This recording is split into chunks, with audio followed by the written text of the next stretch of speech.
Hello, my fellow toasters. This is Rockets here, and today I'm going to be showing you how to build your very own payload-capable SSTO. Okay, so first, you need a probe core.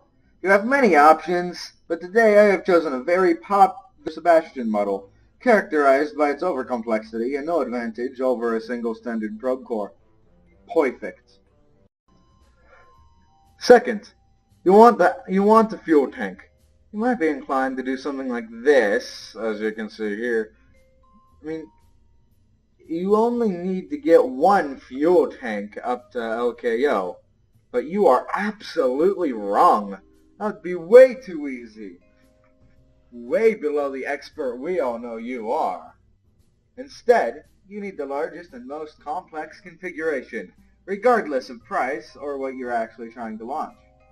Like this, or this, but this is my personal favorite. Third, engines. After hearing about how to do the fuel tanks, you might be skeptical on what I've got to say on engines. Not to worry, it's quite simple. More engines equals better. You think that this wimp show can cut it? Think again. Now this is much more like it. Fourth, reaction control systems.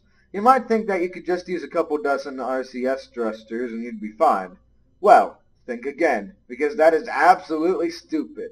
Obviously fins. Lots and lots of fins. And don't need to worry, they work just as well in space when there's no air for them to touch. Perfectly okay.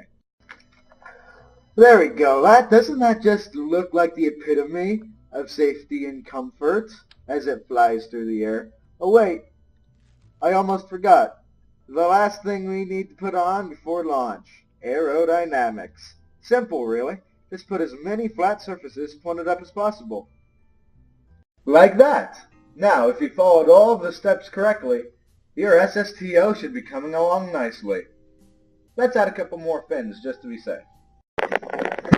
Great! Now that you're done, we can launch.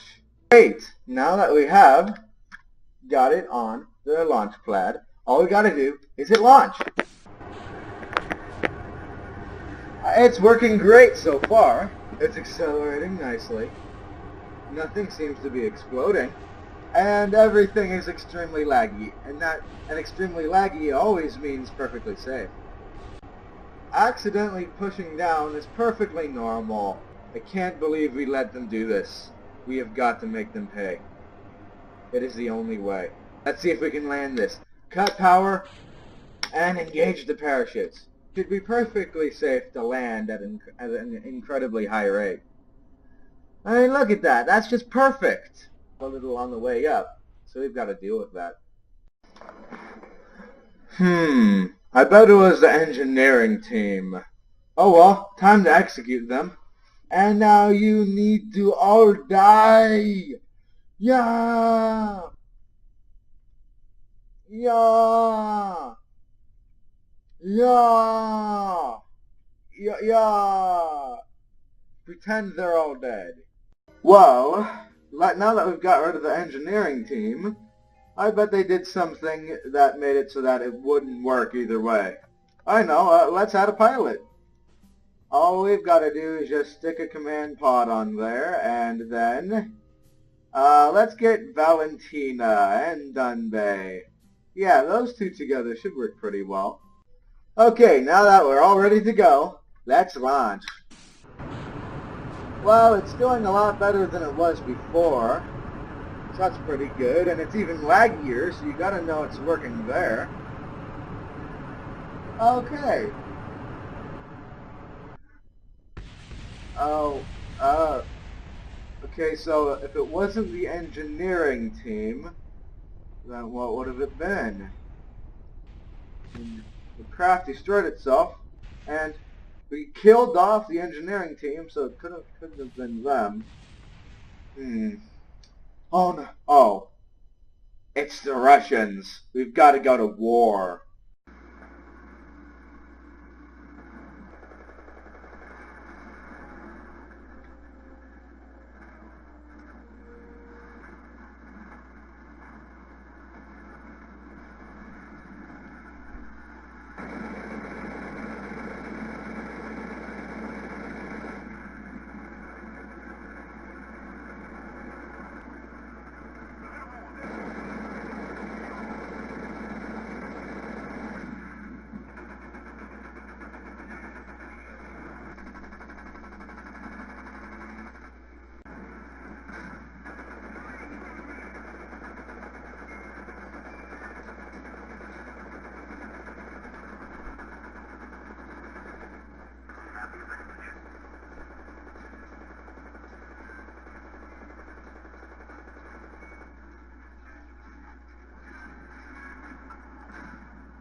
Yes, we have won. We have won the war against the Russians.